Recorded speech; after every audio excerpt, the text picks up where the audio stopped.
Jóvenes, este video va a ser muy corto, únicamente vamos a dar respuestas a las 5 preguntas que hoy por la mañana dijimos y vamos a responder en nuestra actividad, ¿ok?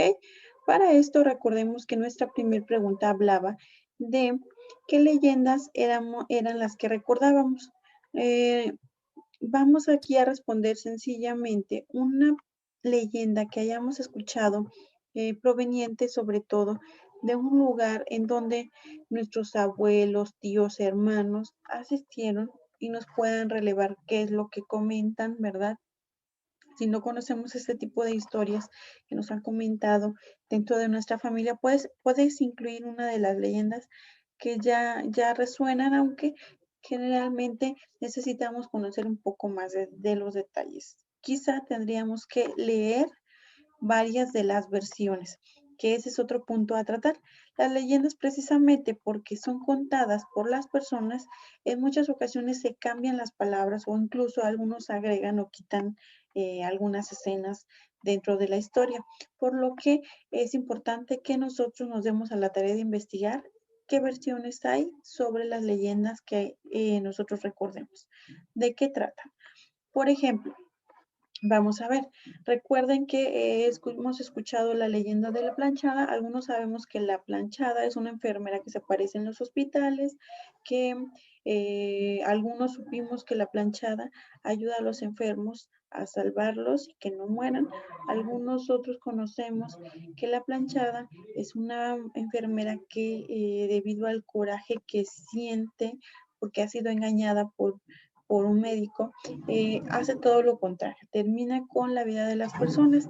Fíjense la contrariedad o la versión de las cosas. Mientras hay personas que dicen que la salvan, incluso de a las personas que están al punto de la muerte, hay quienes dicen todo lo contrario, que esta persona, este ser sobrenatural, se encarga al contrario de quitarles la vida por despecho o coraje a lo que le sucedió cuando vivió.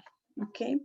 ¿Qué necesitamos saber para transformar una de estas leyendas en una obra de teatro? Bueno, ¿qué necesitamos conocer? Lo que dice ahí en la pregunta número 4. Conocer la trama de una narración. ¿Qué quiere decir?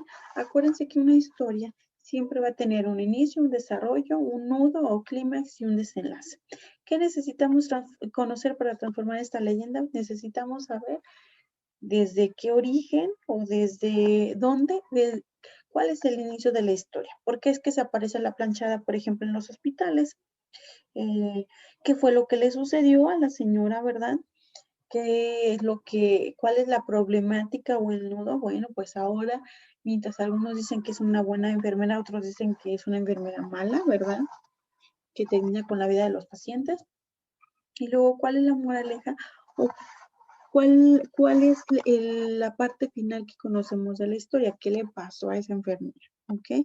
Necesitamos conocer entonces la trama de una narración, por lo cual la pregunta número 4 se resolvería en automático. ¿Qué es la trama de una narración? Bueno, la serie de hechos, acontecimientos que hay dentro de un relato o narración. ¿Ok? Y que recuerden que estos hechos o relatos van en orden cronológico. ¿Qué pasó primero? ¿Qué pasó después? ¿Qué pasó al último? ¿Ok? ¿Por qué en las obras de teatro son importantes los diálogos?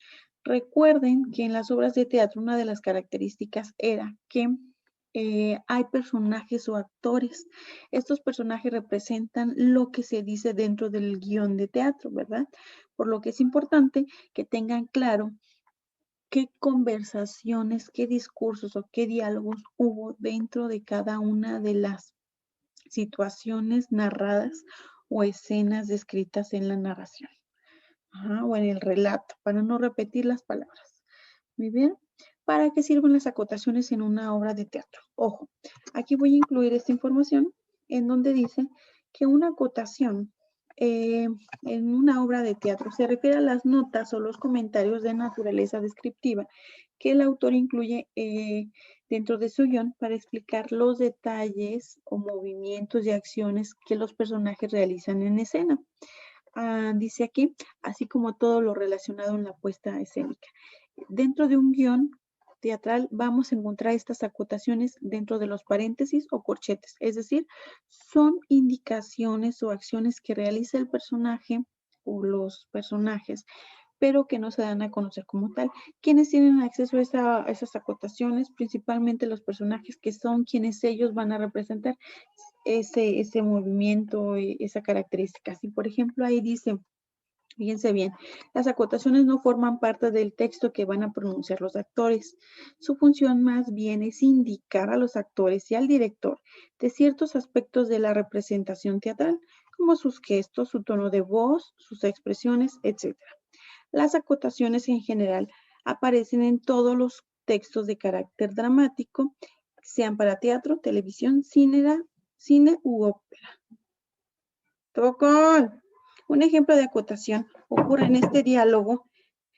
Dice, por ejemplo, vamos a incluir entre paréntesis, el joven sonríe y el actor a cambio va a realizar ese tipo de acciones. Va a sonreír según lo que indica la puesta en escena. Es todo lo que vamos